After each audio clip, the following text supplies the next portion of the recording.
And good evening, sports fans, nation and worldwide. Greetings and salutations. It's your boy Lex Anderson, and you've entered the Sports Opinion Log.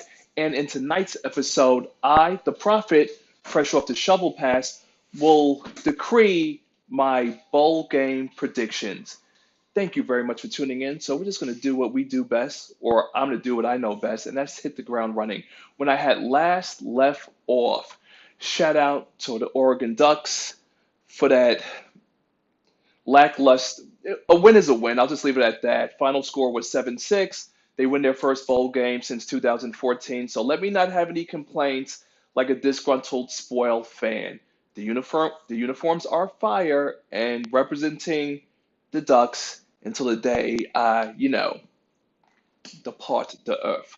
Okay, so that's where I had last left off. So we're going to continue on with my predictions for December 31st on the recap, the AutoZone Liberty Bowl, Missouri versus Oklahoma State. The Prophet went with Oklahoma State. The final score says I got it right. Final score 38-33 as Taylor Cornelius ties the Liberty Bowl record with 4 touchdowns, and the defense comes up with a big stop on fourth down to preserve the win. It was definitely an offensive minded game as both teams combined for 1,139 total yards.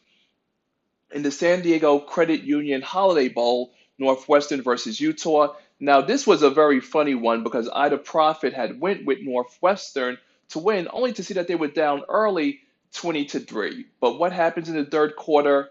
The defense forces 3 turnovers, which the Wildcats turn into 21 points, dropping 28 points in the third quarter alone as they come back to win. Final score 31-20. And that's pretty impressive. So I'm definitely happy with that. In the Tax Slayer Gator Bowl, we had North Carolina State versus Texas A&M. And if you do or don't know, your boy Lex Anderson's got you covered, being the sports historian and also discussing the finances of sports. Jimbo Fisher in his inaugural season with his newly minted 10-year, fully guaranteed $75 million contract, and he gets the win as Texas A&M behind their star running back Travion Williams, who set a Gator Bowl record with 236 rushing yards, including becoming the Texas A&M leading rusher with 1,760 yards. So salutes to that young man who potentially might declare himself ready for the NFL. I mean, like final score, by the way, 52-13, if I did not mention it.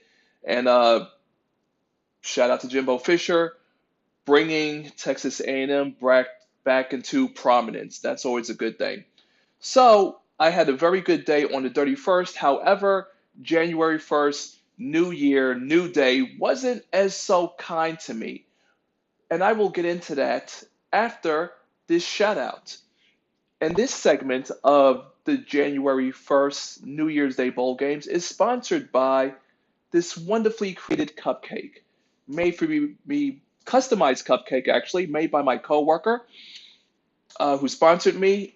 You can find them at Chunky Monkey Cupcakes.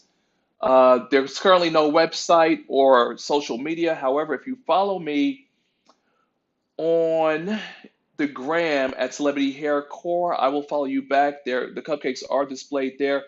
This is a custom strawberry and lemon cream-filled cupcake. As you see, it's made pink like strawberries, and that's lemon frosting and cream filling. So again, Chunky Monkey Cupcakes.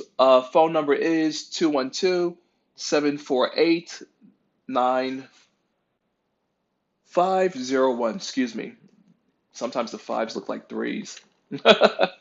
Anyway, it's a delicious after celebration dessert for when I watch these wonderful games. Now, first thing first, before I get into the January 1st bowl games, as a sports fan, if you're not watching the Rose Bowl parade, you got to see it. You got to check it out. Like, it's just such beautiful pageantry out there in Pasadena.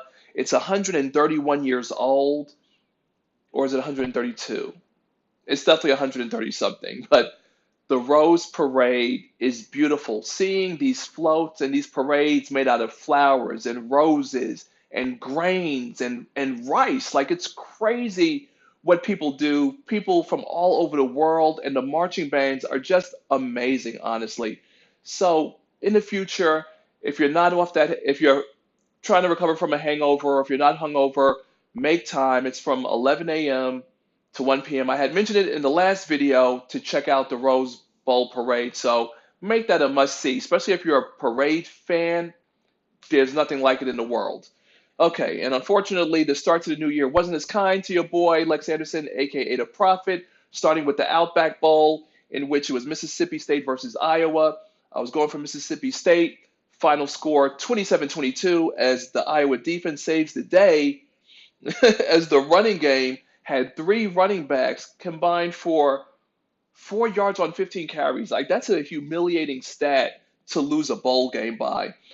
In the Citrus Bowl, Kentucky versus Penn State, I was going with Penn State. However, Kentucky had plans otherwise. Final score 27-24 as running back Benny Snell runs for 144 yards and 2 touchdowns, becoming Kentucky's leading rusher while giving the program their best season in 40 years. And even in defeat, just watching these bowl games has really opened up my eyes to America and the country and the different programs that are out there and the fans. There's a lot of spoiled Alabama fans, which I'll get into in a later video, but a lot of teams that have continued success need to stop being so spoiled and appreciate what they have in their city, town, or region, because, come on, their best program in 40 years, like that's crazy. And here's a quick, did you know this is Kentucky's first 10-win season since 1977?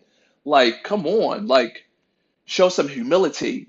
Speaking of humility, the PlayStation Fiesta Bowl, LSU versus UCF. And I had bashed UCF for promoting themselves as self-proclaimed national champions. Silly me for even picking them to beat LSU, but I would think, why not? Because there were a lot of targeting, ejections, there was a lot of scuffles in the game. I could have swore that LSU's defense in the secondary was depleted, but no, LSU had other plans as their quarterback, Joe Burrow, after a vicious hit, throws for 394 yards and 4 touchdowns, ending the 25-game win streak of the self-proclaimed national champions, UCF. So UCF, your program, your fans, y'all get what you deserve because you're effing losers, making yourself self-proclaimed champions. It, yes, gotta love the ghetto hood-ass Bronx, parading around with parades and rings, all this stupid, nonsensical bullshit, and then crying about not getting invited into a playoff spot. Oh, please. And speaking of playoff spot, committee in the future, Notre Dame, however you want to say it, hell no. Hell to the mother effing no. No Notre Dame, no Notre Dame, whatever, however you want to say it. Don't put them in a playoff anymore. Enough of that. Give them a regular bowl game. Okay, and like previously mentioned, the Rose Bowl, Washington versus Ohio State, which of course, the Prophet predicted that they would go out on a winning note. Final score says they would, 28-23, as Dwayne Haskins passes for 251 yards and 3 scores in the 105th Rose Bowl. So again, the grandfather of all Rose Bowls, the history, the B-2 fighter jets. And you got to just love the patriotic part about being an American here and being protected by our powerful military, as you see the B-2 bomber celebrating its 20th anniversary by flying over to start the commencement of the Rose Parade and the Rose Bowl. So that's a beautiful thing to see. All-State Sugar, and we will end it with the All-State Sugar Bowl, Texas versus Georgia. Georgia had been pretty much stomping out everyone they came across. But why would I believe in Georgia? Which I did, knowing that Georgia sucks. Just like their Atlanta Falcons. Sucks. The city, the state, the region, when it comes to pro sports, they just suck. And it shows in the final score. They lose 28-21 as the Longhorns get their first 10-win season since 2009. And how about the Texas quarterback, Ellinger? He only threw for 169 yards, but he had 64 rushing yards on 21 carries with 3 touchdowns. So shout out to the Texas quarterback and Texas trying to get their program back and running. Because again, first 10-win season since 2009, and that's the thing as a sports fan that I love to see a program try to climb their way back into prominence on the national stage, which again, when it's given to Georgia, they fall flat on their face. But here's a quick word: foreshadowing. Foreshadowing means is that you'll see something that will foretell how things will become. So it should have been no surprise, or the bad vibe, I should say, when the Longhorns mascot Bevo tried to meet the Georgia Bulldog mascot Uga. And Bevo, the Longhorn, like crushed past the barricade. And the guy who handles shout out salutes, even though your team lost, shout out to the guy who was holding Uga, because when that bullhorn Bevo broke through the barricade, he was quick. He had the presence of mind, excuse me, to snatch up that poor little bulldog and get it the hell out the way.